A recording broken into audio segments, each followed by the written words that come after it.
नमस्कार मंडळी, स्वागत आहे तुमचं आपल्या शेती आणि सरकारी योजना यूट्यूब चॅनेलमध्ये।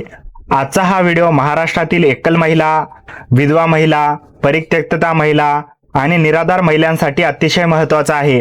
कारण आजच्या व्हिडिओमध्ये आपण अशा महिलांना नवीन रेशन कार्ड मिळण्यासंदर्भातील महत्त्वाचे शासन निर्णय तसेच पिवळ्या रेशन कार्ड बाबतची माहिती सविस्तर आणि सोप्या भाषेत समजून घेणार आहोत। अनेक वेळा असे होते की एखादी विधवा महिला, परित्यक्तता महिला किंवा निराधार महिला नवीन रेशन कार्ड काढण्यासाठी तहसील कार्यालयात किंवा संबंधित कार्यालयात जाते, मात्र काही कारणामुळे तिचा अर्ज स्वीकारला जात नाही किंवा कागदपत्रे अपुरे असल्याचे सांगितले जाते। काही ठिकाणी असे सांगितले जाते की उत्पन्नाचा दाखला असल्याशिवाय पिवळे रेशन कार्ड मिळणार नाही। काही ठिकाणी पत्त्याचा पुरावा म्हणून लाईट बिल किंवा घरपट्टी पावती मागितली जाते, तर काही ठिकाणी एका व्यक्तीच्या नावाने स्वतंत्र रेशन कार्ड देता येणार नाही असे सांगितले जाते। परंतु या संदर्भात राज्य सरकारने यापूर्वी महत्त्वाचा शासन निर्णय जारी केलेला आहे। आजच्या व्हिडिओमध्ये आपण दोन महत्त्वाचे शासन निर्णय पाहणार आहोत। पहिला शासन निर्णयामध्ये निराधार, विधवा आणि परित्यक्तता महिलांना नवीन शिधापत्रिका किंवा रेशन कार्ड देण्यासंदर्भातील कार्यपद्धती समजून घेणार आहोत। त्यानंतर दुसरा शासन निर्णयामध्ये अशा महिलांना तात्पुरत्या स्वरूपातील बीपीएलच्या पिवळ्या शिधापत्रिकेचे लाभ देण्यासंदर्भातील माहिती पाहणार आहोत। म्हणून हा व्हिडिओ शेवटपर्यंत नक्की पहा, जेणेकरून तुम्हाला संपूर्ण माहिती मिळेल। व्हिडिओ सुरू करण्यापूर्वी एक छोटीशी विनंती आहे, तुम्ही जर या चॅनलवर पहिल्यांदाच आला असाल तर चॅनलला सबस्क्राइब करून ठेवा, जेणेकरून असेच महत्त्वाचे व्हिडिओ तुम्हाला वेळेवर मिळतील। चला तर मंडळी, व्हिडिओला सुरुवात करूया। मित्रांनो, अनेक निराधार, विधवा आणि घटस्फोटित महिलांना नवीन रेशन कार्ड काढताना विविध अडचणी येतात।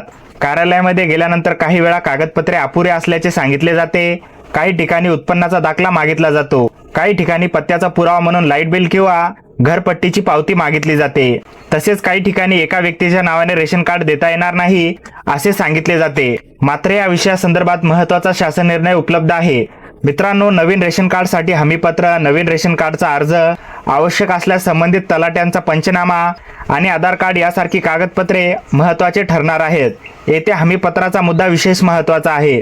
उत्पन्नाचा दाखला देण्याऐवजी संबंधित महिला स्वतःच्या उत्पन्नाबाबत हमीपत्र देऊ शकतात, अशी माहिती या शासन निर्णयामध्ये सांगितली आहे। म्हणजे संबंधित महिला स्वतःच्या उत्पन्नाबाबत लेखी हमीपत्र देऊन अर्जासोबत ते सादर करू शकतात। परंतु या प्रक्रियेसंदर्भातील महत्त्वाचा शासन निर्णय माहिती असणे आवश्यक आहे, कारण शासन निर्णयाची माहिती असल्यास संबंधित कार्यालयात अर्ज करताना योग्य पद्धतीने आपली बाजू मांडता येऊ शकते। आता आपण पहिल्या शासन निर्णयाबाबतची माहिती घेऊया। हा शासन निर्णय 8 नोव्हेंबर 2000 रोजीचा असून तो घटस्फोटित विधवा महिला आणि निराधार महिलांना शिधापत्रिका देण्यासंदर्भात आहे। या शासन निर्णयामध्ये घटस्फोटित महिला, विधवा महिला, निराधार महिला यांच्या अन्नधान्यांच्या गरजा लक्षात घेऊन त्यांना शिधापत्रिका देण्यासंदर्भातील कार्यपद्धती निश्चित करण्यात आली आहे। या संदर्भात संबंधित महिलांकडून अर्ज घेण्याची प्रक्रिया सांगण्यात आली आहे। अर्ज प्राप्त झाल्यानंतर संबंधित महिलेच्या वास्तव्यासंदर्भात खात्री करण्याची कार्यवाही केली जाऊ शकते। म्हणजेच अर्जामध्ये दिलेल्या पत्त्यानुसार संबंधित महिला त्या ठिकाणी वास्तव्यास आहे किंवा नाही याची खात्री करण्याबाबतची प्रक्रिया सांगितली आहे। तसेच पूर्वीच्या रेशन कार्डवरील नावाबाबतची कार्यवाही करण्याबाबतही सूचना देण्यात आलेल्या आहेत। हा मुद्दा अनेक महिलांसाठी अत्यंत महत्त्वाचा आहे।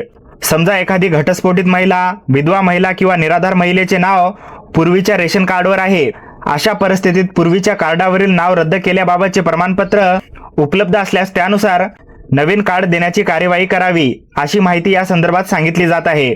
पण काही वेळा कुटुंब प्रमुखाकडून नाव वगळण्याची संमती मिळत नाही।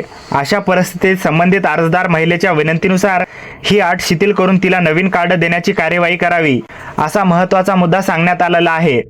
पूर्वीच्या रेशन कार्डवरील नाव रद्द करण्याची प्रक्रिया स्वतंत्रपणे करता येईल, मात्र केवळ या प्रक्रियेमुळे घटस्फोटित महिला किंवा निराधार महिलेला नवीन रेशन कार्ड देण्यास कोणत्याही परिस्थितीत विलंब करू नये, असा महत्त्वाचा मुद्दा या शासन निर्णयामध्ये सांगण्यात आलेला आहे। म्हणून ज्या महिलेचे नाव पूर्वीच्या रेशन कार्डवर आहे त्यांनी या विषयाची माहिती घेऊन संबंधित शासन निर्णयानुसार अर्जाची प्रक्रिया समजून घ्यावी। मित्रांनो, आता पहिल्या शासन निर्णयामध्ये नवीन शिधापत्रिका किंवा रेशन कार्ड देण्यासंदर्भातील आपण माहिती पाहिली। आता दुसरा महत्त्वाचा प्रश्न म्हणजे निराधार किंवा घटस्फोटित महिलांना पिवळ्या रेशन कार्डचे लाभ मिळू शकतात का? या संदर्भात 18 फेब्रुवारी 2009 रोजीचा एक महत्त्वाचा शासन निर्णय सांगितलेला आहे। हा शासन निर्णय घटस्फोटित आणि निराधार स्त्रियांना तात्पुरत्या स्वरूपात बीपीएलच्या पिवळ्या शिधापत्रिका देण्यासंदर्भात आहे. या निर्णयानुसार काही महत्त्वाचे मुद्दे सांगण्यात आलेले आहेत. संबंधित घटस्फोटित किंवा निराधार महिलेचे नाव दारिद्र्य रेषेखालील यादीमध्ये नसले तरीही तिला तात्पुरत्या स्वरूपात बीपीएलच्या पिवळ्या शिधापत्रिकेचे लाभ देण्यासंदर्भातील निर्णयाचा उल्लेख करण्यात आलेला आहे. तसेच संबंधित महिलेकडे स्वयंपाकाचा गॅस किंवा दुचाकी वाहन असले तरीही या विषयासंदर्भात शासन निर्णयामध्ये महत्त्वाचे मुद्दे नमूद करण्यात आलेले आहेत. म्हणून अर्ज करण्यापूर्वी हा शासन निर्णय व्यवस्थित वाचून आणि समजून घेणे महत्त्वाचे आहे. संबंधित तहसील कार्यालयामध्ये ज्या पद्धतीने नवीन रेशन कार्डसाठी अर्ज केला जातो त्या अर्जासोबत आवश्यक कागदपत्रे जोडता येतात. यामध्ये नवीन रेशन कार्डसाठीचा अर्ज, संबंधित शासन निर्णयाची प्रत, आधार कार्ड, हमीपत्र, संबंधित महिला निराधार असल्याचे उपलब्ध असलेले पुरावे, पतीचा मृत्यू झाल्यास मृत्यू प्रमाणपत्र, परिस्थितीनुसार उपलब्ध इतर संबंधित कागदपत्रे, घटस्फोटील संदर्भातील कागदपत्रे उपलब्ध असल्यास ती अशी कागदपत्रे अर्जासोबत जोडण्याबाबत माहिती देण्यात आलेली आहे. या शासन निर्णयामध्ये असे सांगण्यात आले आहे की संबंधित महिलेची परिस्थिती दर्शवणारी उपलब्ध असलेली कागदपत्रे अर्जासोबत जोडावेत. तसेच अर्ज करताना या दोन्ही शासन निर्णयाच्या प्रती जोडून अर्ज सादर करण्याबाबतची माहिती देण्यात आलेली आहे. या संपूर्ण विषयामध्ये सर्वात महत्त्वाची गोष्ट म्हणजे संबंधित महिलांना या दोन शासन निर्णयाची माहिती घेणे. पहिला शासन निर्णय 8 नोव्हेंबर 2000 रोजी घटस्फोटित महिला, विधवा महिला आणि निराधार महिलांना शिधापत्रिके देण्यासंदर्भातील. दुसरा शासन निर्णय 18 फेब्रुवारी 2009 घटस्फोटित आणि निराधार महिलांना तात्पुरत्या स्वरूपात बीपीएलच्या पिवळ्या शिधापत्रिकेचे लाभ देण्यासंदर्भात. अर्ज करण्यापूर्वी या दोन्ही शासन निर्णयाचा अभ्यास करून आवश्यक कागदपत्रांसह संबंधित कार्यालयामध्ये अर्ज सादर करावा. जर तुम्ही विधवा महिला असाल, घटस्फोटित महिला असाल, निराधार महिला असाल किंवा एकटी राहत असाल तर या विषयाची माहिती तुमच्यासाठी महत्त्वाची ठरू शकते. तर मित्रांनो, आजच्या व्हिडिओमध्ये आपण निराधार, विधवा आणि घटस्फोटित महिलांना नवीन रेशन कार्ड मिळण्यासंदर्भातील महत्त्वाची माहिती पाहिली. नवीन शिधापत्रिका देण्यासंदर्भातील 8 नोव्हेंबर 2000चा शासन निर्णय आणि तात्पुरत्या स्वरूपात बीपीएलच्या पिवळ्या शिधापत्रिकेच्या लाभासंदर्भातील 18 फेब्रुवारी 2009चा शासन निर्णय या दोन्ही मुद्द्यावर माहिती घेतली.